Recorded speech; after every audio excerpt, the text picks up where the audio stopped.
Hello, everyone, and welcome to the next episode of Themes and Variations, the Aldous Huxley podcast, which is a production of the Aldous Huxley Centre in Zurich, featuring me, Tobias Harris, the Centre's curator and author of Aldous Huxley for Beginners, Robin Hull, Emily Reed, and our invited guests.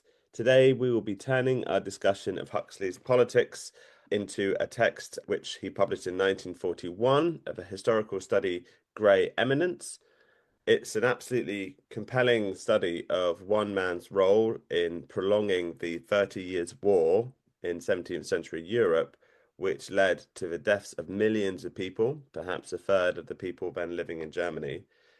The book explores Huxley's ideas about mysticism as a political solution to social problems, but it also puts them to the ultimate test in the figure of Father Joseph, the eponymous Grey Eminence, or Eminence Grise, the friar, nobleman, and mystic who turned his focus and talents to the politicking around endless war.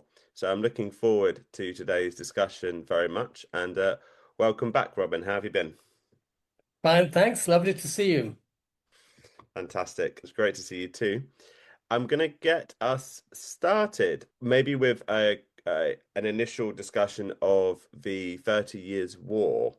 And so, for a relative beginner, can we just talk about what was a 30 Years' War and why was it so significant? Well, France found itself encircled at that point in time by the Holy Roman Empire on the one hand, that's Germany and Austria and Spain, and they were related, and there was a fear that France might be attacked and that it wouldn't be able to stand up to the threat so easily. So something had to be done to defend the French nation against this encirclement. And there's two main royal houses in Europe at this time, right? Europe is dominated by the Habsburgs, and then you have the French monarchy, which is the Bourbon. So it's two different royal houses, right? If you want to put this in sort of Game of Thrones terms. Absolutely. And then there's the other factor as well, which is the existence of the Reformation, where you have this rebellion against the Catholic Church and reinterpretation of the Bible that's linked to the translation of the Bible into vernacular languages and so on. And this produces Protestantism, which in England manifests in ultimately in this breakaway from the Catholic Church to form the Church of England, which is quite similar to the Catholic Church, but headed by the head of state. And we also have these processes of Protestant breakaways and formations of new churches in different countries in Europe, right? So that's another big part of the political scene at this time. And so there's a few different let put it this way, there's a few different enemies for France at this point in time. Now, I think I wanted to move on to a more general question before we dive back into the actual text itself, and just ask about religion in Huxley, because it seems like there are very much two different types of religion, but the connection between them is a bit complicated. So, on the one hand, there's centrally organized religion. So, the Catholicism of the Pope, or, whatever the head of state is as head of a church. And Huxley generally sees this as linked to power politics and usually, leads people to do bad things. On the other side, there is a mystical side of religion, which Huxley sees, I think, probably as more perfected in forms of Buddhism and Eastern religion, but also present in particularly the Catholic tradition as opposed to the Protestant tradition in Europe, which is focused on this idea of achieving a connection with the divine or what is beyond humanity through a kind of dying to self, self-annihilation. And this is kind of what he sees as being the only viable mindset to achieve a kind of detachment from power and freedom from distractions, which is necessary to do good in the world without becoming embroiled in politics and games about power. But confusingly for us, I suppose, the mystical side of religion can live within the centrally organized one, in that sometimes more mystical approaches are permitted within the mainstream churches or within different branches of the church. And then there's certain types of religious orders, such as, Benedictine monks and so on, that Huxley sees as good aspects of centrally organized religion. So I don't know if you could shed a bit of light on that, as because it's an interesting book, because it's fundamentally about history and politics and the possibility of doing good in the world, but it's also grounded in religion in a way that I think Huxley's drawing out something that might be neglected in other historical books and historical texts about these different forces within religion are quite an important context, because that's how everyone had to justify their actions in some way. Indeed, established religion is political. It has to be, because it's based on large organizations and centralization of power, as in the case of the Vatican, for instance, or in the larger Protestant churches, such as the Church of England. In some cases, there's even a unity of political power and church leadership, as in the case of Henry VIII. And to this day in England, it's still at least nominally the case that the Queen also heads the church, nominally. And in those days, a bishop might at the same time also be the secular leader of an entire country or region, and would be running it on the one hand as head of the church and on the other hand as a businessman, trying to extract as much tax from, his land, as it were. So established religion is seen by Huxley as being political, and at the same time, it contains within itself pockets that are not political, that are to do with a completely different understanding of religion, which is religion is about my being. It's about becoming one with the divine. Now, the difficulty of that is that it is not political, and in fact, becoming one with the divine in the mystical tradition can be done marvelously well without a church, without priests. It's something between the individual and the divine. It's direct experience. So how do you reconcile that understanding of religion, the religion of immediate experience or mysticism, if you will, with organized religion, which depends on community life and on politics, and to a point also on money and power? So Huxley picked a French nobleman who was halfway between direct experience and politics. And to him, the bridge between the two worlds, the world of direct experience and the world of society, was the practice of contemplation through orthodox religious concepts, for instance, the Passion of Christ. And there he stood in the tradition of Bennet of Canfield, and he was using the meditation techniques that Bennet of Canfield proposed in order to achieve, on the one hand, direct experience, and on the other hand, as a member of the ecclesiastic establishment.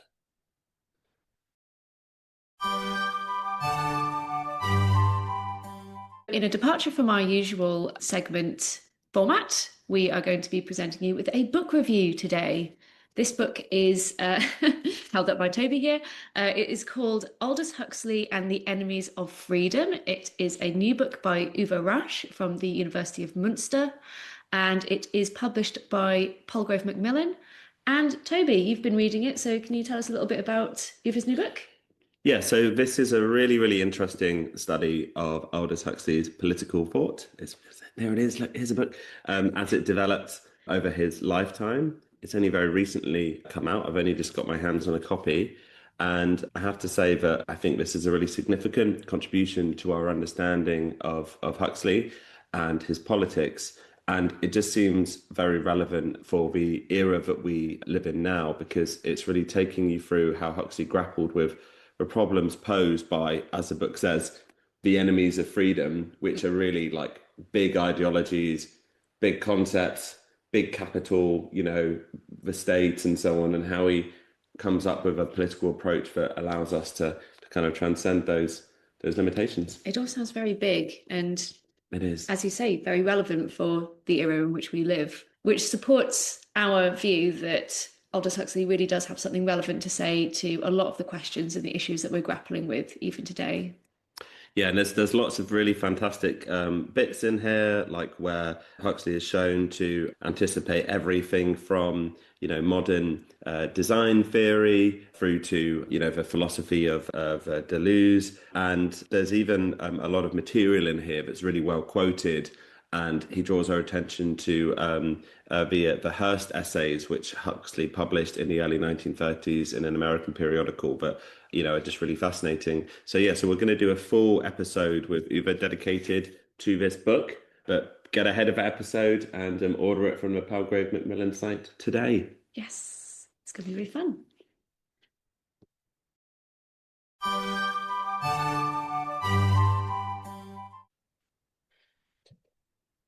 So there is, as you said, an exposure to the direct experience of the divine, something that gives you this enormous sense of perspective, I guess, on day-to-day political concerns and allows you to elevate yourself from politics.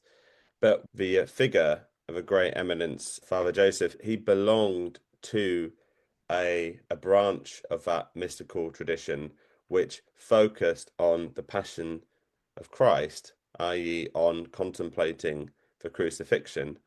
And this, I believe, Huxley says, it produces some problems potentially because it is a form in some ways. It's a kind of idolatry, isn't it? It's a kind of focus on an idol and an invented idea, a puppet of some kind. And the other downside of the focus on the suffering of Christ, as opposed to what you might describe as, the more general contemplation of the whole of the universe, is that it may have led those who practiced that kind of mysticism to disregard human suffering as being less important than nothing in comparison to the immense suffering of Christ. But exactly, because if you identify all day long with the sufferings of the Son of God and crucifixion, then if a few million farmers perish in a war, but the cause is noble, well, it's a sacrifice one just seems to have to make.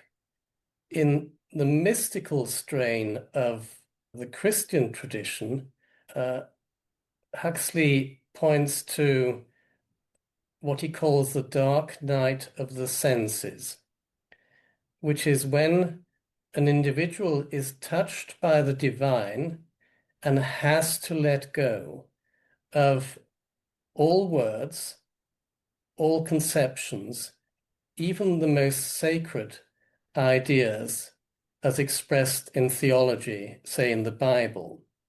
They have to let go of the Holy Father, the Mother of Christ, and all these other religious notions, because the immediate experience is wordless. The immediate experience suspends all these ideas, even invalidates them, not because they're wrong necessarily, but because these ideas, these conceptions live in the mechanical part of our mind. In other words, they're stored in our mind as knowledge of the ordinary self. And as I wake up and experience something much deeper, say something verging more on the divine, the ordinary mind has to be suspended. I have to let go. That's what Huxley stresses so much in the Perennial Philosophy, which he wrote after Grey Eminence, amongst other things. So Father Joseph is locked into loyalty to his monastic order and the establishment, the established church on the one hand, and on the other hand, he's experiencing genuine flashes of consciousness through his meditation. And so how to reconcile the two, that's his big question. And can he maybe bring some of the sacredness of these moments of real awakening into not just the church, but also into power politics? Mm, mm. And Huxley shares this idea of one-pointedness, which might be seen as being able to focus on your main objectives without being distracted by other interests or preoccupations. And he seems to suggest that that's the link there, that the focus on these meditative practices and on direct experience of this form of divinity enabled Father Joseph to become one pointed and excluding, for example, most of the sort of physical pleasures that people live their lives for in terms of, eating, comfort, personal relationships. All of these things are cut out according to both the prescriptions of the monastic order itself, but also the sense of self-denial and self-annihilation. And that energy is almost turned outwards towards achieving political ends into an incredibly canny sense of how to maneuver and manipulate the politics of 17th century Europe. But there is this paradox, though, isn't there? Because Huxley he's sort of saying that in many ways we can only achieve political progress and social good through more what we might call mysticism, more embrace of these things beyond us and the turning away from day-to-day distractions. And yet he is giving us a figure who was right at the center of French power politics at a time at which to be in that center. Like, for example, his main political master was a Cardinal Richelieu who he claims made himself an income of something like 5 million francs a year from his various interests that he controlled. So clearly a very corrupt, cardinal. But yet also in his way, a man with great political drive as well. In fact, that Cardinal Richelieu, he kind of reminds me of maybe someone like Stalin, hugely corrupt in a personal way potentially, but also endowed with a great historical vision. So yeah, this is like the central contradiction of a book, or the central paradox, isn't it, of someone who has put all this work into developing very heightened mental faculties and the ability to separate oneself into experiences that are inaccessible to other people, and yet puts that into practice, doing things which cause so much harm. Yeah, and for a while, the book Grey Eminence as a book shows that, in fact, the Grey Eminence succeeded.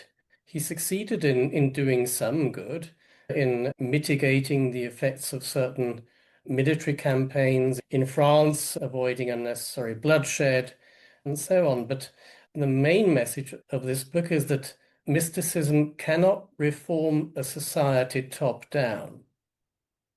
Mysticism can only really do good, as it were, bottom up.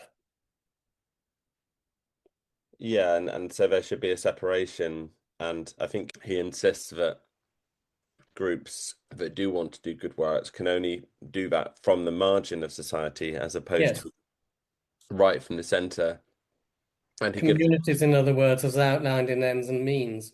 yes, yes, exactly. Yeah. The text we were looking at, these kind of voluntary communities of a certain size are able to do good. And he does give a counterexample of the Quakers later in the book, doesn't he? As a force for good, that generally has stayed on the right track by refusing to become embroiled in these power politics.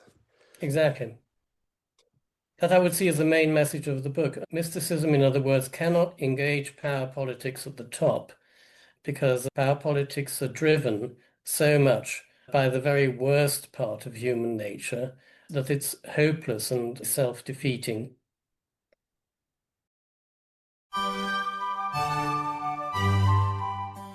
So now we're on to the segment on what would Huxley say about, and I picked possibly a bit of a spicy one. I'm asking, what would Huxley have said about BDSM? BDSM, if you've been living under a rock or don't have access to the internet, stands for bondage, sadomasochism, bondage, domination, sadomasochism, and it's a hefty acronym that effectively encapsulates pain as pleasure. I picked this as a topic for this segment because the title of this episode, "The Body Must Be Trained to Think," it got me thinking about this as an extreme edge case for the relationship between what the body feels and where the mind goes. So, yes. So we know that the acronym bondage, domination, sadomasochism didn't exist in Huxley's time. So this is definitely what he would have thought about, something that wasn't yet labelled or categorised as such. So I suppose as a starting point now, we do know that he did enjoy, or whatever you want to describe it, but he did have quite an unconventional sex life for much of his life. And he also explored pain as a means of achieving self-transcendence all throughout history. So when you take those two things together, it does pose an interesting question that relates to the theme of this episode about the body. What might Huxley have thought about BDSM? As a starting point, I think it's important to restate that Huxley was, above all else, a practical thinker, someone who's really interested in topics and issues and their practical use for the betterment of people and for society. I actually read a really interesting article by Ryan O'Shea on pain and the transcendence of self in Huxley's works to help me prepare a little bit for this discussion. And in this article, he states that for Huxley, the ideal goal is to transcend individual selfhood, and pain can serve as a means to this end. Oh, ends and means, where have we heard that before? But it is interesting to think as well that there is a religious underpinning to Huxley's interest in pain, both from a Vedic Buddhist perspective and also from the Christian tradition. So in the former, bodily existence is represented as pain and suffering that must be confronted and transcended, whereas in the Christian tradition, pain is something that must be endured and in fact something that brings you closer to Christ. So speaking of the Christian tradition, I guess one of the most BDSM-y characters in Huxley's oeuvre is Father Joseph, that 17th century statesman, military strategist and monk and hermetic in Grey Eminence. He, sleeps in a really uncomfortable bed, and in particular, he has a kind of repeated wound that he gets in the back of his head from pressing it in hot ironed into his head. And this is supposed to help with his blindness, but provides him with an automatic source of pain all of the time. And even though he puts it to evil ends, Father Joseph achieves a really extraordinary level of prescience, political insight, and of course, power and influence. So he's a kind of BDSM kind of guy. Yeah, and there's also an interesting example in Brave New World as well, through the character of John the Savage, who inflicts pain upon himself. And again, talking about that practical application, what he does is inflict pain on himself, throwing himself in a thorn bush whilst thinking about Lenina, specifically her naked body, to try to rid himself of his desire for Lenina. And this is interesting because it runs counter to the logic of the world state that he finds himself in, which aims to control people through comfort. People take soma, they go to the feelies, they basically want for very little, if anything at all. Whereas what John the Savage is doing is embracing pain and inviting pain, which, while it doesn't cure him of his desires for Lenina, what it does do is enable him to enact a bodily autonomy within this society.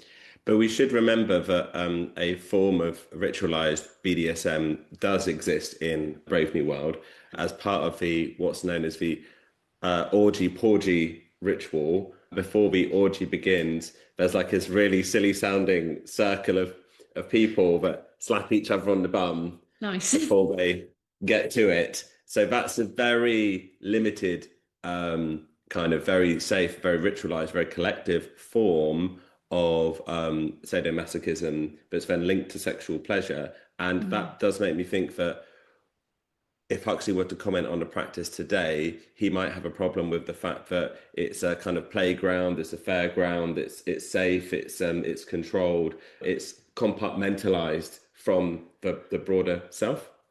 He definitely writes a lot about sexual perversion in the early years and doesn't necessarily see it as producing much more than self-degradation or abasement. But he's also very careful never to condemn any particular sexual preference and views them really as social constructs. And he also views sex as something that can be kind of structured and intentionally decided upon for the greater good. So in Ireland, his interest in combating the threat of overpopulation manifests in this idea that the people have like tantric sex to avoid, conception.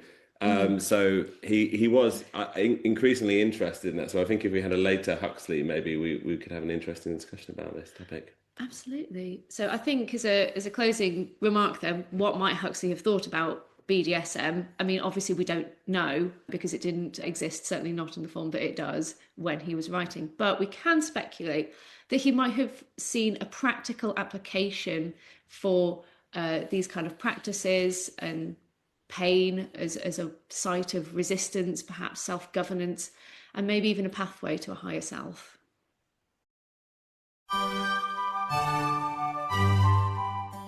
And so very destructive outcomes historically from this period. And it's obviously really relevant that Huxley is writing this during the beginnings of World War II. He's choosing to turn to this period in time. What do you think he was hoping to achieve with that depiction of how history led us in this direction? Because he was obviously a key figure in the Peace Pledge Union and the pacifist movement. I'm sure this text would have been received as such. For me, it shows how you can have noble aims that end up getting corrupted into really disastrous outcomes, right? Completely. I mean, Huxley was writing in 1940 and Grey Eminence came out in 1941. That was when the Second World War was peaking in the most horrible way. And what were the causes of that dreadful global conflagration from Huxley's point of view? Well, one was nationalism, and the other was the centralization of power. And the third was possibly crowd psychology and the sort of downward self-transcendence, as he calls it.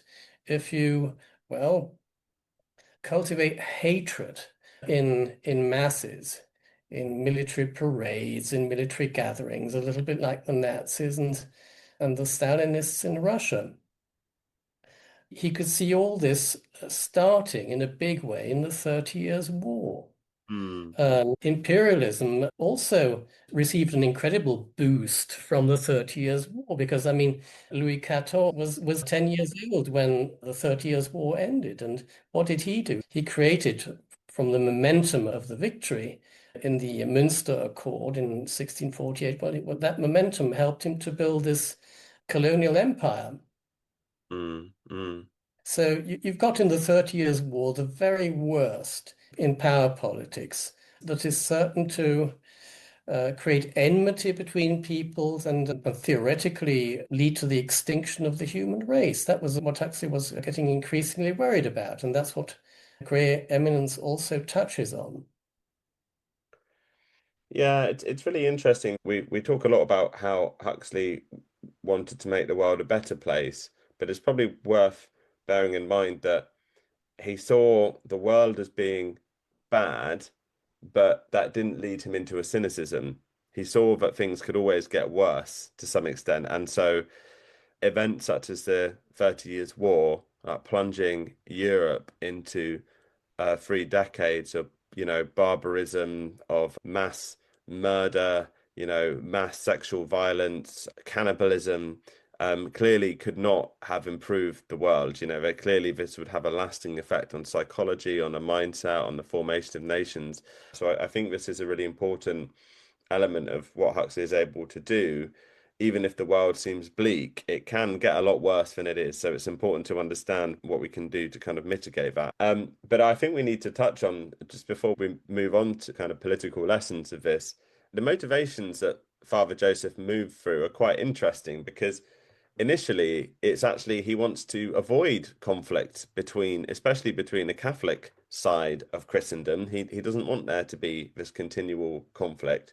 And so that leads him to the idea that if everyone united in a crusade, that could even, unite the Catholics and the Protestants together with retaking the Holy Land. And this is I was surprised how long this project persisted, but it's still very active in the 17th century, this idea of crusading, because this has been a part of the politics and the psychology of Europe for hundreds of years at this point. This idea we can extirpate our sins, we can fix everything just by redirecting all of this ferocious energy that we have away from Europe and towards reconquering the Holy Land.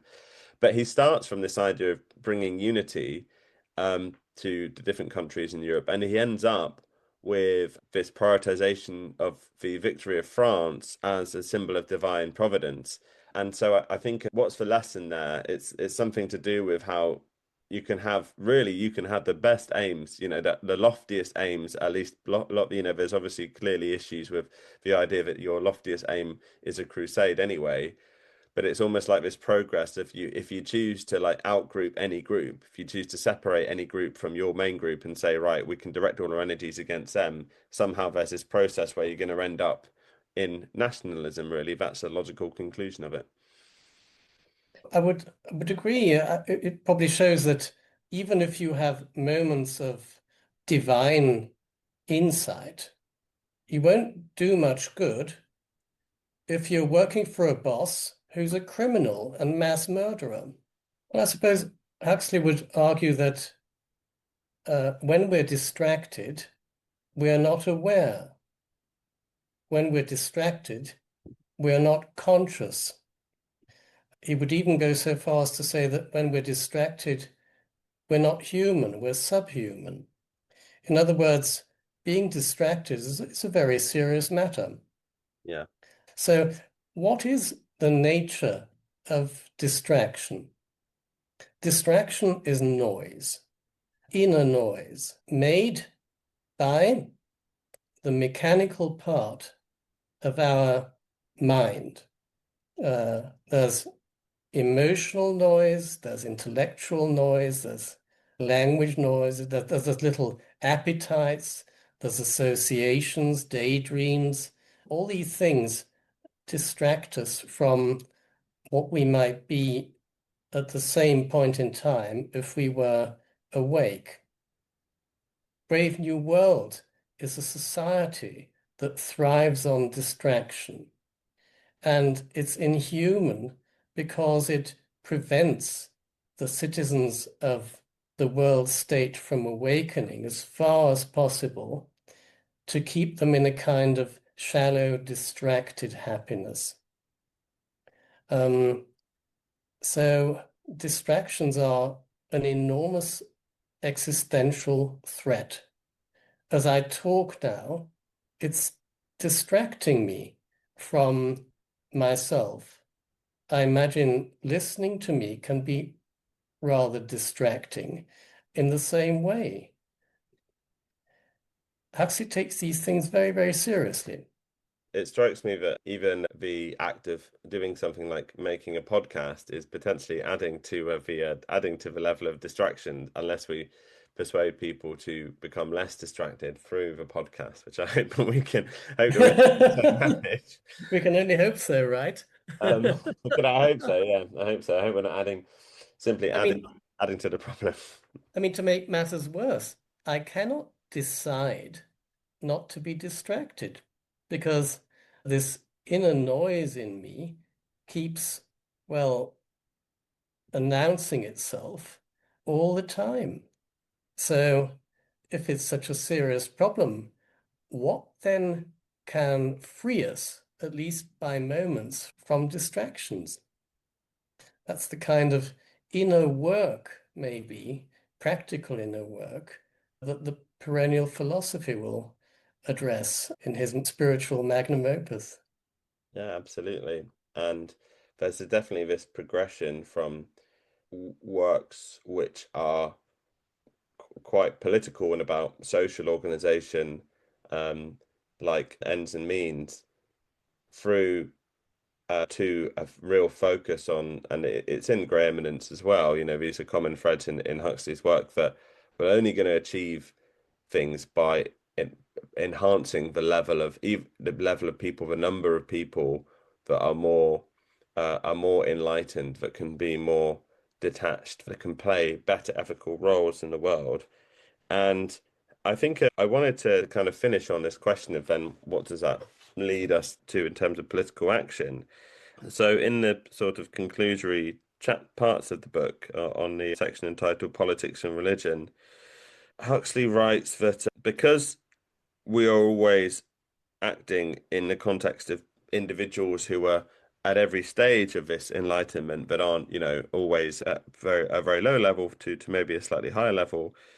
He says that good is a product of the ethical and spiritual artistry of individuals. It cannot be mass produced. All Catholic theologians are well aware of this truth, and the Church has acted upon it since its earliest days. He points out that for Father Joseph, the art of mental prayer, which is the essence of what we're talking about, not being distracted, is taught by him only to individuals or small groups. And interestingly, Father Joseph pioneered what we might call personalized education. This comes probably from in the Western tradition anyway, from his his religious orders and associations, in that he would write for each novice learning this art, he'd write poems that were easy for them to remember, that showed them their own path. So there's something about, if you want to do good, you need to work with individuals on a small level and kind of build up from there. And that any large scale political project is prone to its self-stultification, to its, self-defeat. And this statement that good cannot be mass produced, I think that it's a great lesson to take away from the study. But if that idea were to be widely accepted, that would have enormous implications for how we run things and how we organize things. I mean, it's the direct opposite of the way that everyone thinks about the world at the moment. We honestly do believe that good can be mass produced. Otherwise, we wouldn't throw all our energy into huge sort of technology projects that sought to bring mass experiences to people as a means of doing good. I'm almost shocked at how little and how much worse things are now than they were when Huxley was writing this book in that respect. Well, it's interesting that he uses the word artistry in connection with goodness, isn't it? Hmm. And it's to do with the fact that goodness, seen in this way, is not something we automatically have. We can't press a button and become good. In fact, to do good, we have to be good. That's one of the central teachings of Huxley's perennial philosophy. Being good means being fully conscious. Without being fully conscious, we are cut off from our own conscience because we don't hear our own conscience. Very much like Macbeth in Shakespeare. We hear it only when it's much too late and we've done yet another awful deed or committed yet another, um, something we might just regret. So goodness exists in us, but it's buried deep down, and our ordinary mind is cut off from any access to goodness that we might have.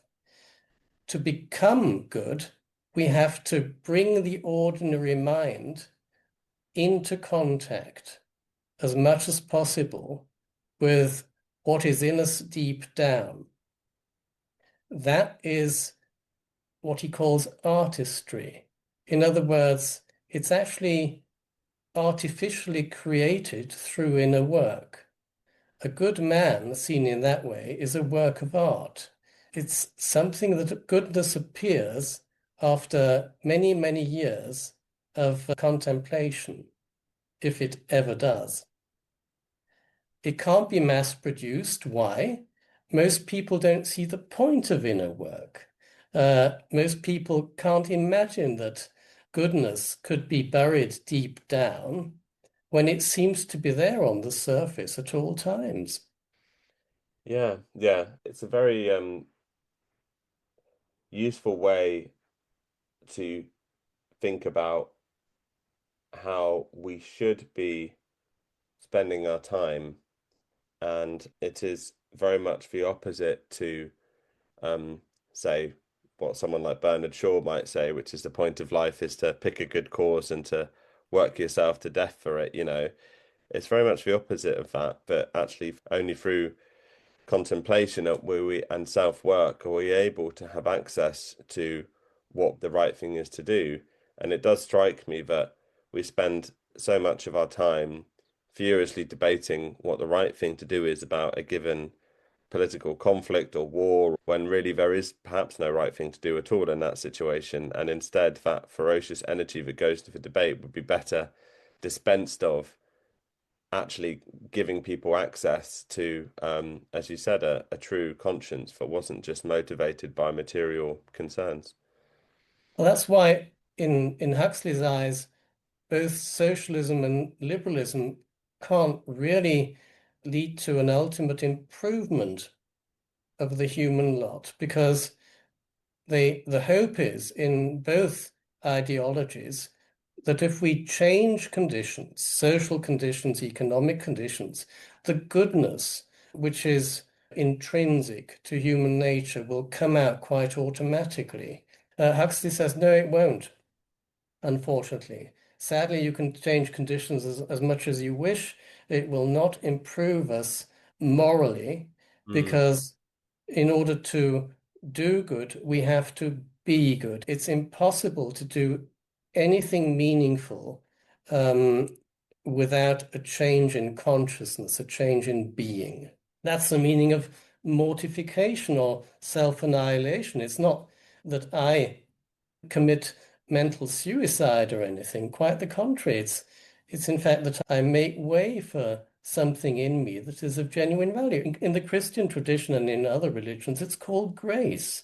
In other words, for any genuine, sustainable political improvement to happen, we need metanoia, self-transformation, which is genuinely possible. It's there as a gift that we're all given at birth, and we have to somehow work for it and strive for it. We can't even make it happen. There is no technique, sadly, but we can wish for it and try to open up to it in all sorts of practical ways, which Huxley says a lot about it in the Perennial Philosophy and elsewhere.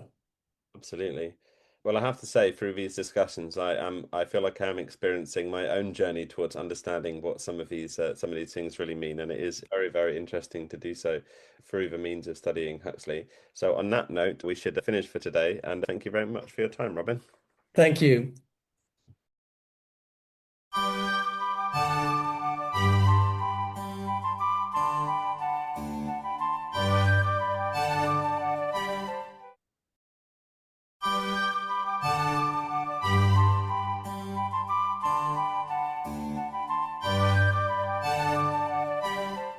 Yeah, that's probably a an important lesson there, isn't there, in some ways. Um, and I wanted to touch quite briefly on this idea of distractions. Distractions are this idea that there are thoughts that come into our head, as Huxley describes them, as like waste products of psychophysiological activity.